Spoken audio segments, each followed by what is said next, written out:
তুমি তাদের মেয়েকে বিয়ে করতে চাও, কিছুতে হতে পারে না।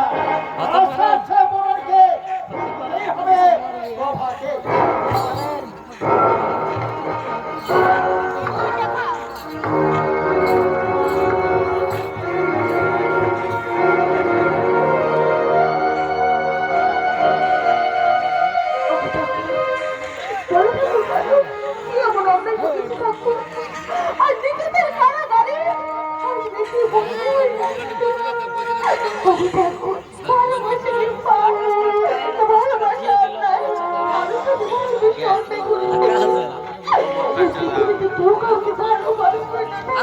আরো জুম করো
আমার কথা যদি শুনি তাহলে আপনাদের সব কথা বুঝিয়ে বুঝিয়ে বলবো।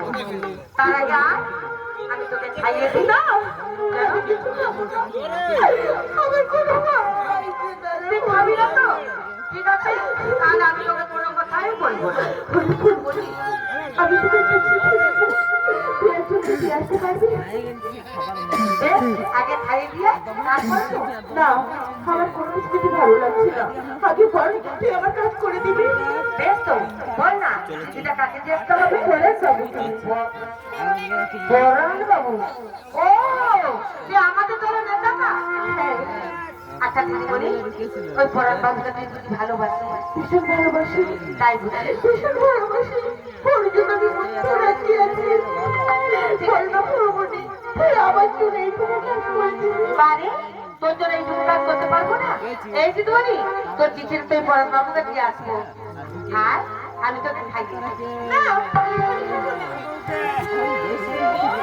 বুঝেছি, আমরা জাতিতে ছোট আছি বলে ছোট হাতের হাতে তুই খেতে জানিস না, তাই না?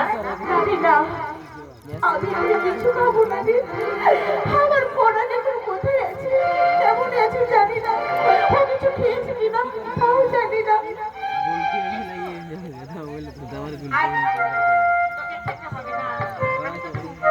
কিন্তু তুই আমায় ভক্তি করে দিচ্ছিস, সেটা তো বসে জানতে পারলি তোকে যে শাস্তি দেবে। হয় না?